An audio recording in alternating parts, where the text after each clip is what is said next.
अर्ज़ वतन ये वादा है अर्ज़ वतन ये वादा है, मर के भी वादा निभाएंगे। Indeed, it is a great honor for me to be here today with the most learned people of Pakistan. You are the chosen people by the divine.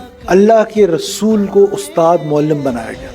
In Balochistan's case, perceptions are very different than the realities. And this we all know, perception always moves very faster than realities. British Parliament Act के ज़रिए पाकिस्तान का वजूद आया. There were princely states in Pakistan and India. बड़ा वाज़े लिखा हुआ था कि princely states का future either with Pakistan or with India. के पास ये choice नहीं थी to keep that independent state.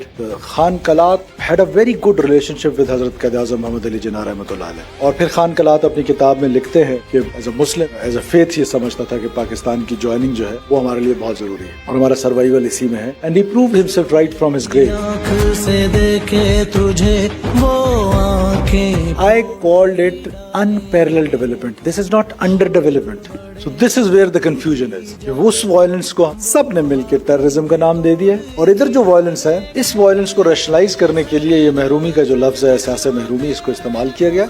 ये वायलेंस को रैशनलाइज करने के लिए बलोच यूथ को रियासत से डिसइंटीग्रेट करने के लिए इसको चलाया गया. मैं आपको एग्जांपल देता हूँ तुर्बत की. तुर्बत में 2000 से पहले एक डिग्री कॉलेज था, अताशात डिग्री कॉलेज. एक भी पक्की सड़क आपको वहां नहीं मिलती. आज तुर्बत में लॉ यूनिवर्सिटी है, मेडिकल यूनिवर्सिटी है, मेडिकल कॉलेज है, गर्ल्स कैडेट कॉलेज है, इंटरनेशनल एयरपोर्ट है, नेवी का हॉस्पिटल है, सिविक फैसिलिटीज सारी की सारी है. तो तुर्बत में तो इंसर्जेंसी खत्म हो जानी चाहिए थी. जो ये आर्गुमेंट है कि ये महरूमी की वजह से लड़ रहे हैं, बिकॉज वो बलोच आइडेंटिटी पॉलिटिक्स कर रहे हैं. वो कहते हैं इंडिपेंडेंस से नीचे हम बात ही नहीं करना चाहते आपसे. बलूचिस्तान में 18th अमेंडमेंट से बलूचिस्तान की गवर्नमेंट एम्पावर हुई. जो मांग रहे थे हमारे नेशनलिस्ट दोस्त उससे कई गुना बड़ा. ऑन रिकॉर्ड है कि वो जो कुछ मांगते थे उससे कोई 3 गुना 4 गुना ज्यादा ऑटोनॉमी उनको मिल गई.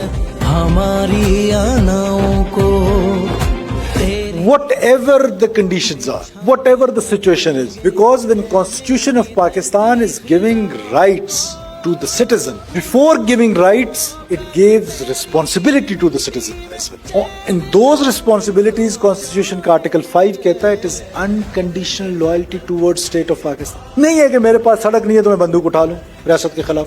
एहतजाज करना चाहती हैं, सुप्रीम कोर्ट ये कहता है, हाई कोर्ट ये कहता है कि सड़क बंद नहीं करनी है. जब आप ह्यूमन राइट्स एक्टिविस्ट होते हैं तो आप सिलेक्टिव नहीं होते हैं. याद रहे आपको नवाब खैर बशमरी साहब जो है उन्होंने बीएलए की बुनियाद रखी और बीएलए की बुनियाद रखने के बाद दे प्लान इसको एक्सपैंड करना है पूरे बलूचिस्तान. बीवाईसी और बीएलए का जो nexus. Number 1, BYC is not registered anywhere. क्या है, मिसिंग पर्संस पे उन्होंने एक खुद साख्ता एक कमेटी बनाई. फिर उनको ख्याल आया why not to create another leadership. So first they chose Karima Baloch, then Mahrang Baloch. उन्होंने मिसिंग पर्संस के ऊपर अपनी एक तहरीक शुरू की. वो इस एनवायरनमेंट को, इस वायलेंस को एहसास महरूमी से जोड़ के इसको रैशनलाइज करके उनके लिए लेजिटिमेट वॉइसेस बनते थे. 3 तरीके से पाकिस्तान को तोड़ने की बलूचिस्तान में कोशिश की जा रही है. 1 is violence, 2nd was social maneuver और 3rd one is social media. So इस पे कोई शक नहीं होना चाहिए कि this is purely N intelligence driven war against state of Pakistan. Afghanistan was the only country in the world जिन्होंने क्रिएशन ऑफ पाकिस्तान की मुखालफत की. बीएलए या टीटीपी या सब स्टेट पैट्रिज में वहां पे पल रही है.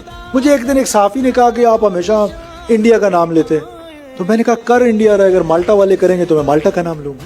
स्टेट पैट्रिज में अफगानिस्तान रहते हैं, इंडियन पासपोर्ट्स पे ट्रेवल करते हैं, अफगान पासपोर्ट्स पे ट्रेवल करते हैं. So this is purely intelligence driven war, इसके अलावा कुछ भी नहीं. और ये लाज़िम व मलज़ूम है, पाकिस्तान के बगैर बलूचिस्तान कुछ नहीं है, बलूचिस्तान के बगैर पाकिस्तान कुछ नहीं है. पाकिस्तान हमेशा जिंदाबाद.